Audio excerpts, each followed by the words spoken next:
Scene Mom says, welcome to the new podcast from former Phoenix radio host Danny Cutler. Each week bringing you independent music, industry news, the occasional interview, and other fun segments. Let's get to it.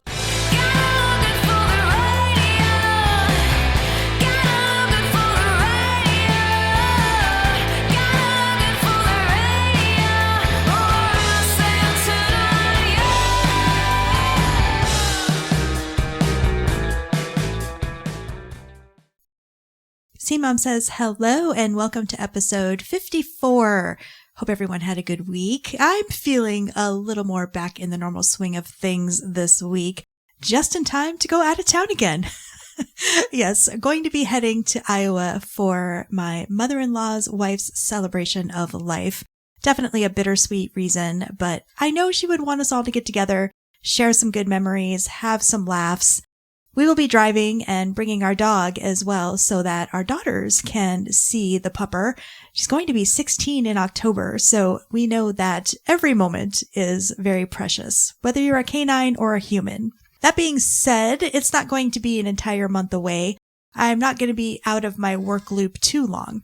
I do have some good things coming up. There's another Artist Spotlight live show at the end of April, an arts and music festival coming up in May, and also I am giving a little talk on marketing at the end of May. Plus, I'm helping plan a fundraiser for my sister's robotics team in late summer, so that's also going to be fun. Many, many good things on the horizon. Plus, we should be able to go outside and do some planting finally. My husband has so many ideas for landscaping our yard, and he's been dying to get out there and do it. But there's been nothing but rain and snow, too, here in April. So funny, this past week had 2 days in a row of snow. April is a weird weather time on the east side of the country. So lots of good things coming up. Hopefully by the time we get back from Iowa, we'll be able to get outside and start rearranging our landscaping. Really, I just want to get rid of all of the lawn that we have, all the grass, and get some natural stuff in. That's my big goal. All right, well, let's get back to the show. The reason that you're here listening. As always, I have got your music news, some history, a marketing tip, and I've got another good news story for you and a few indie tunes to check out as well. So let's get back to it with a wonderful cover from Boston artist Travels with Brindle. They just released a fully licensed covers EP of Sparks' 1979 disco album called Number One in Heaven, starring Travels with Brindle. It's so much fun, and I'm positive that it's partially because of the ukulele. This is a cover of Beat the Clock, and you're listening to What Scene Mom Says.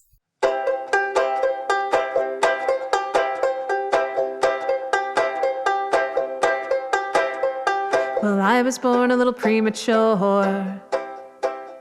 Mom just couldn't take no more. Had no time to wonder why. Goodbye, mama, gotta fly. Bye, bye, bye, bye, bye, bye, bye. Entered school when I was 2.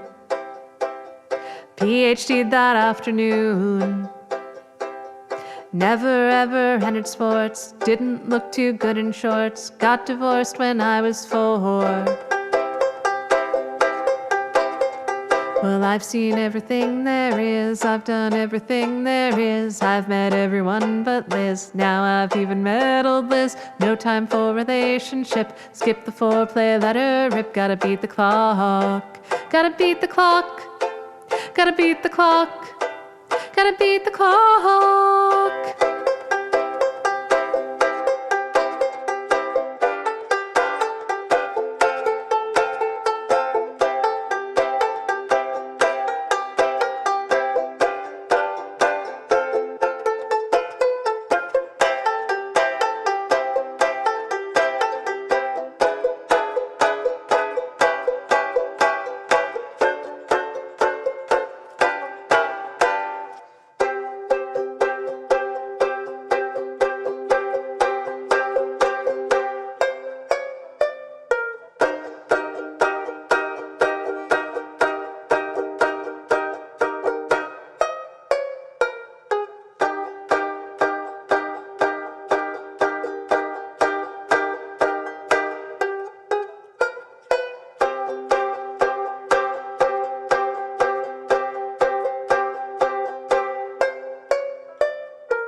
I did lots of traveling, parts of me unraveling.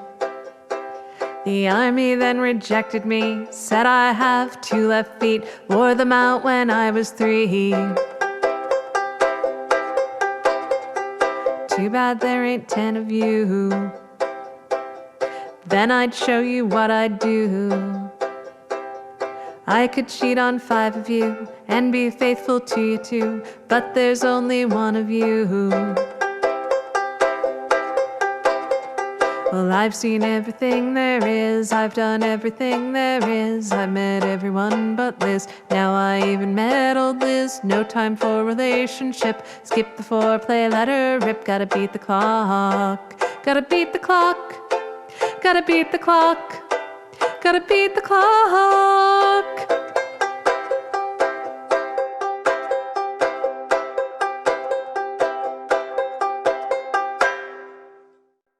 This is Travis from Chrome Rhino, and you are listening to Scene Mom Says. We here at Chrome Rhino always listen to what Scene Mom says, and so should you. Excellent! Scene Mom Says it is time for some music news. The president has signed another executive order extending the deadline for ByteDance, TikTok's parent company, to divest from its U.S. operations by an additional 75 days, aiming to prevent the platform from being banned in the U.S. This extension follows a previous 75-day reprieve granted earlier in the year. Now, the decision comes amid negotiations involving many potential buyers and geopolitical tensions. While companies like Oracle, Amazon, and Blackstone have shown interest in acquiring TikTok, ByteDance has been reluctant to sell or reduce its stake. Complicating matters, the Chinese government has halted approval processes for any deal following the U.S. administration's addition of new tariffs on Chinese imports. Senator Mark Warner has criticized the extension, arguing that it violates the 2024 law that mandated ByteDance's divestiture of TikTok's U.S. assets. He expressed concerns that the proposed deal does not sufficiently sever the control over TikTok's U.S. operations, and it can potentially compromise national security. Now, despite the challenges, the administration remains committed to facilitating a deal that addresses those national security concerns while allowing TikTok to continue operating in the U.S. The outcome will definitely impact TikTok's future in the American market. In other news, the Korea Music Copyright Association, KOMCA, has implemented a policy prohibiting the registration of AI-generated musical works, reinforcing the South Korean government's position that such creations are ineligible for copyright protection.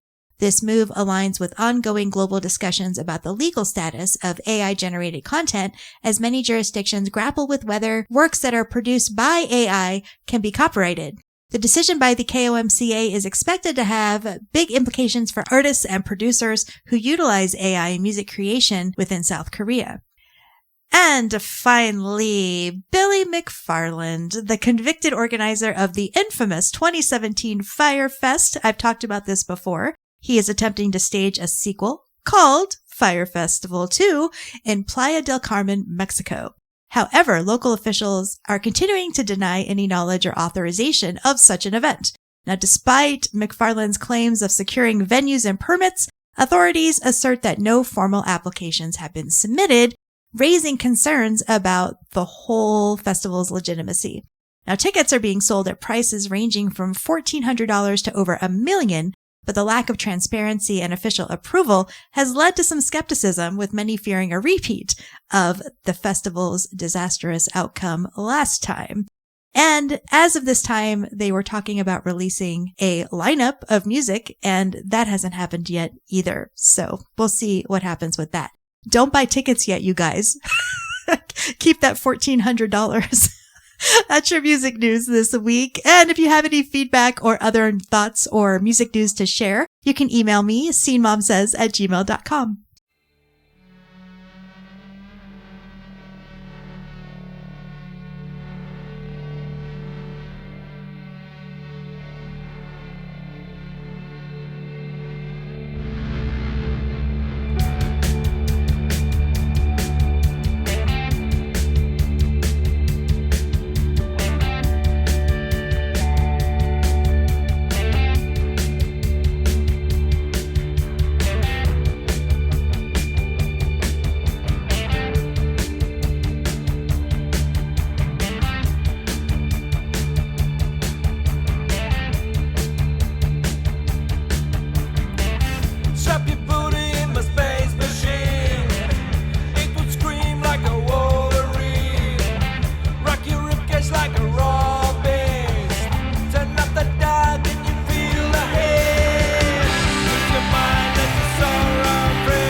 That was Finnish band Headphone Jacks with their new single Space Ghost off of their debut album Discipline. That's going to be released to the world on Friday the 11th. That's tomorrow if you're listening on Thursday when this episode was first released. Scene Mom says it's time for some music history. On April 7th of 2020, renowned American folk and country singer-songwriter John Prine died at the age of 73 due to complications from COVID-19.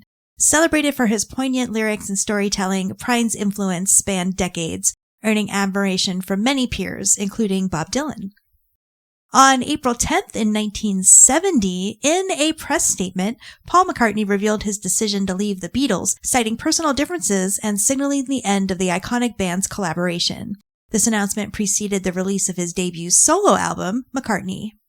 On April 11th in 1961, Bob Dylan made his live debut in New York City, opening for blues legend John Lee Hooker at Jerd's Folk City in Greenwich Village. This performance marked the beginning of Dylan's influential presence in the city's folk music scene. On April 12th in 1954, Bill Haley and his Comets recorded Rock Around the Clock, a song that played a pivotal role in bringing rock and roll into mainstream culture.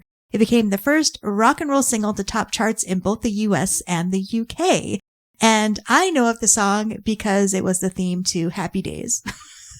And on April 13th in 1973, Bob Marley and the Wailers released Catch a Fire, their first album on Island Records. The album is now regarded as one of the greatest reggae albums of all time, marking a significant moment in the global recognition of reggae music. That is some music history for you this week.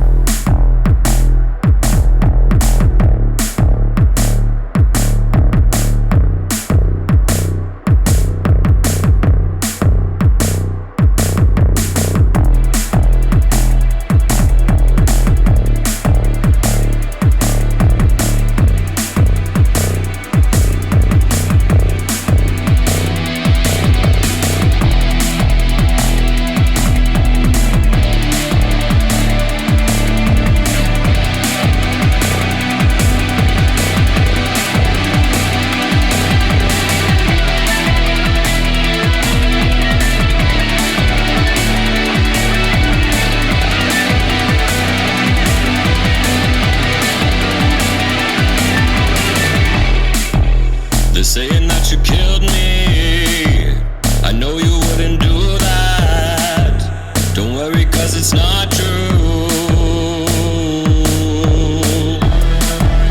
You tell them that you need me, you know they won't believe me. How can you find proof? Haunt me, haunt me, haunt me, you'll never let go. Never let go.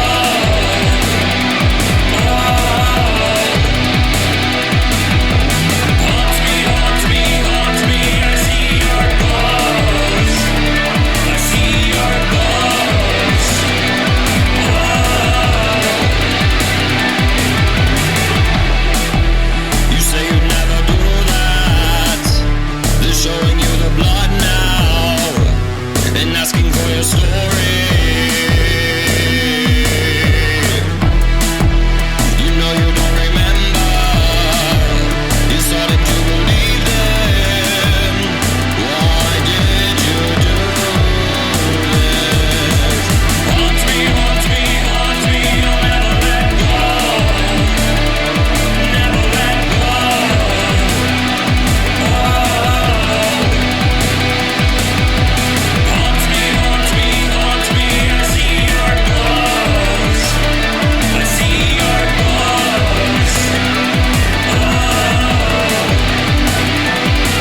That was the new single from Phoenix band Paper Foxes called Haunt Me.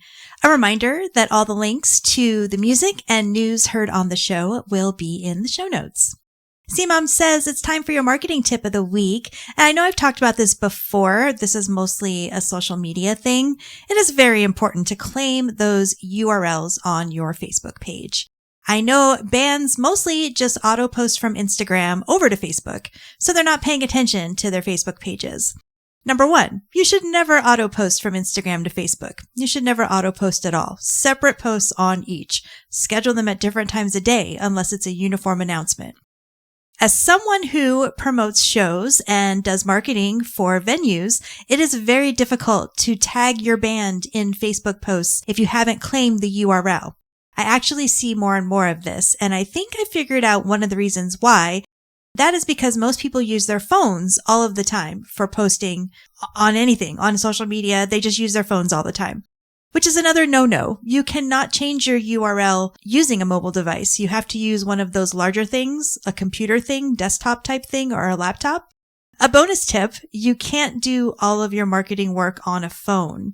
You have to use a computer. It helps with many things. The first being you can edit and add to your pages easily. Second thing being typos. So I will put a link in the show notes with the steps on how to update your URL on your Facebook page. I mean, it's such a small thing, but if I can't tag you, people will not try and find out more about you. And not just to listen to your music. It's promoters and venues who might be looking to book your band. It's just a lost opportunity. And it looks more professional too. And even if you don't use Facebook that often, promoters and venues still use Facebook regularly. So it's important. As always, if you want to chat more about marketing and promoting your music or your brand, you can schedule a consultation with me at dannycutler.com, and you can subscribe to the newsletter for even more tips and tricks and banter from me. I will have a link, of course, with everything else in the show notes.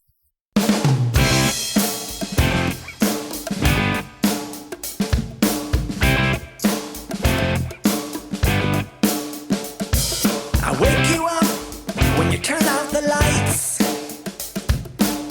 Share insight, bring you frights. Take you places you shouldn't be.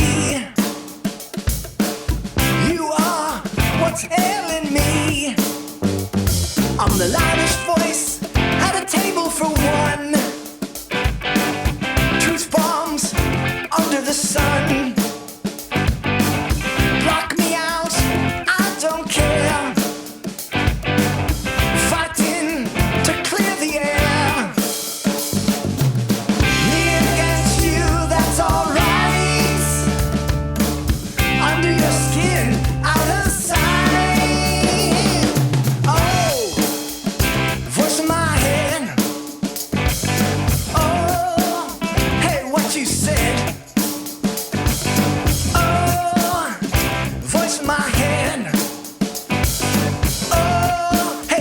Street cred. Too fat, too thin, get a double chin. Hey, hurry up, lift the lid, don't fall in. Third degree, sinking gravity. Sparring partner, all for free. I'll spin you up, spin you down. I beat you up, beat you down.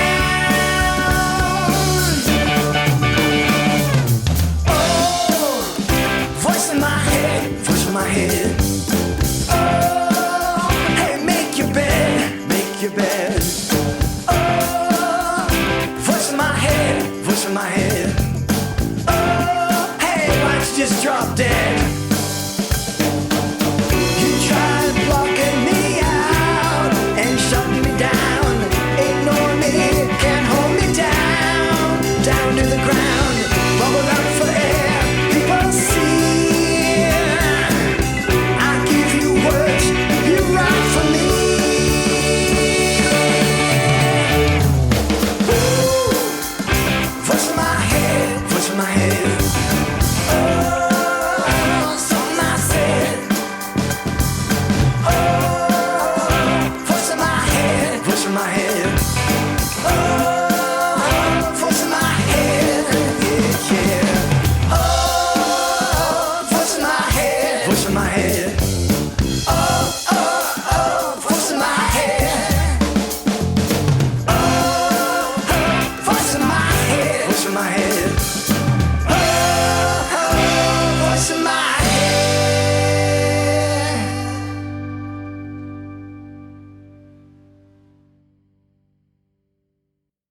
That was the latest from Steve Geraci, the lead singer from Boston band The Teardowns. That was called Voice in My Head.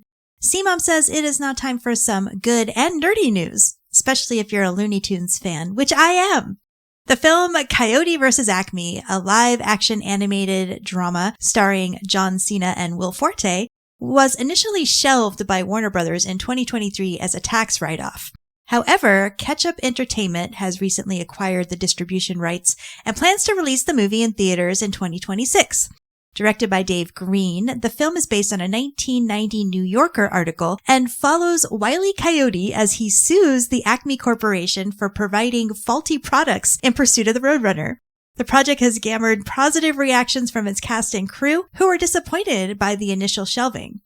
The decision to release Coyote vs. Acme has been met with plenty of enthusiasm, including by me, as it combines nostalgic Looney Tunes characters with modern storytelling. Ketchup Entertainment believes the film will resonate with both longtime fans and new audiences. And I agree 100%. What a great idea, right? Suing the Acme Corporation because nothing worked? Yeah, it's perfect. All right, that is it for episode number 54. Big thanks, as always, to Soundbites Events for sponsoring the show. And I will have links to all the music and news you heard this week in the show notes. Any feedback, you can always get in touch on social media. It's Scene Mom Says on Facebook and D Cutler AZ everywhere else. And you can email scenemomsays@gmail.com. And if you like what you hear, please share. I'm also an independent artist. I'm hoping to get a show out in the next couple of weeks. It might be a little more difficult with the traveling. We will see how it goes. But hey, it is always a good time to catch up on episodes that you've missed. Thanks as always for listening, everybody. You will hear me again soon. You've been listening to the Scene Mom Says podcast. Intro, outro music is Look Good for the Radio by Fairy Bones. Learn more about Danny and the show at dannycutler.com.